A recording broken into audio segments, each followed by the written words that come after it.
Have they at least established some better systems than our universal suffrage, direct and indirect?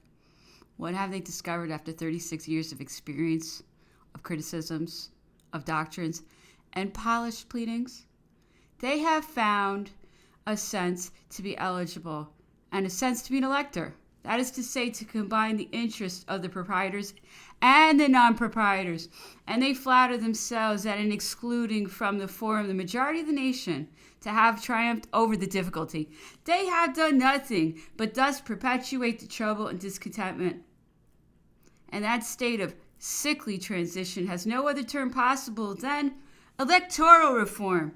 Some adversaries of the lists of notables, a Brumaire, has said that these lists disinherited the people, but 6 millions of men voted them in the primary assemblies, and they delegated only, but in a limited manner, a part of their right of suffrage to 600,000 notables, electors, and candidates of the universality of the French people. And now it is not the universality, but only a part of the population, which scarcely names 200,000 electors. Our system of notability was then far more popular than all your electoral systems. The Senate, they say, chose the high functionaries and the deputies. That prerogative was but momentary. It was to diminish and expire as soon as the people were accustomed and had an affection for the exercise of those rights of election. Such was the panacea. The universal suffrage direct was to extend with favorable circumstances. In short, that the Republican manners taking root amongst us, the primary assemblies, or at least the notables of the communes, could have named progressively the functionaries of the district and the department. As for the deputies, we left for a time their choice to the Senate, that the legislative authority in the first age of the consular charter was reserved for the men equally opposed to royalism and democracy. The choice of the Senate could not, moreover, fall but upon the notables of the department, that is to say, upon the candidates of the people. But with time, the right of electing the deputies might pass successively from the Senate to the 6,000 notables of the departments, and then to the 60,000 notables of the districts, then at length to the 600,000 notables of the communes. The people, moreover, even at the beginning of the organization, exercised really a universal censure upon all the public functionaries, which modified wisely the right of delegation of the diverse degrees of notability, as well as the temporary prerogative of the Senate. An important consideration which has passed away amidst us almost unperceived. In effect, every 3 years the primary assemblies renewed the lists of 600,000 communal notables.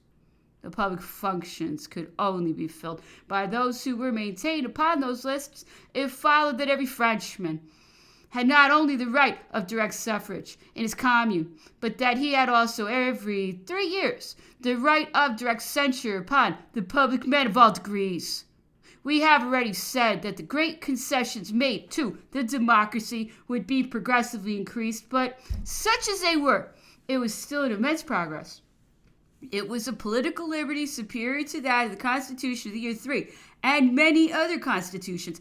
Thus, if I may be permitted to repeat it, 6 millions of citizens, naming in a direct manner the functionaries of the communes, choosing 600,000 notables, all at the same time electors and candidates for the other functions, and every Frenchman whose name was not preserved upon those triennial lists of popular candidates became ineligible for all magistrature. Thus, the question of the universal suffrage applied to a great and old society was decided in the most satisfactory manner. I hope that the constitutional future, which approaches for all the people, will appreciate better than our contemporaries have done that wise institution of our great civilian, in France, above all, in political education. It has made too great a progress for some years past for the electoral reform not to bring about very shortly the universal voting of several degrees. Fourth, unremovable chamber, personal aristocracy, senatorial absorption. The chamber, which represents the necessity of stability, should be unremovable. The maintenance of the existing order being especially confided, it must be at all times powerful, and more powerful after a popular revolution, where the opinions, having impetuously wandered even to the end of the democratical descent, have far outmarched the point where they should have stopped. Immediately after after these profound struggles, the legislator, to reorganize society, should give a motion to the conservative power, an action so much the greater, the power being in momentary discredit. That action can only spring from the attribution given it by the Constitution, or from great riches, the influence of which may, to a certain point, make up for the law. We are not ignorant that a magistrature of great proprietors, without being hereditary, as it ought to be in a moderate monarchy, but only during life, and seated upon a very high raised sentence, would have been a good combination for the high chamber of our republic.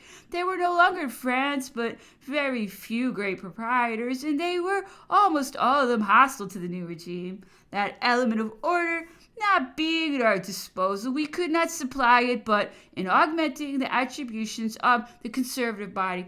This is the reason why C has proposed to confide so much power to the Senate, the sanction of the laws, the nomination of the senators and consuls, and the supreme right of absorbing the consuls was to form the permanent attribution of the unremovable chamber. The election of the deputies and the high functionaries was its provisory attribution. So much authority was not more than was requisite for this patriciate of the republic during life, which might resist the executive power always invading, and to the democratic chamber still very quiet. Nevertheless, that patrician magistrature sprang also from the popular election, sole source of legitimate powers, since its members, like the consuls, were taken exclusively in the list of the 6,000 notables of the departments, to which every Frenchman might arrive by the confidence alone of his fellow citizens. The senators were also ineligible for every other public function,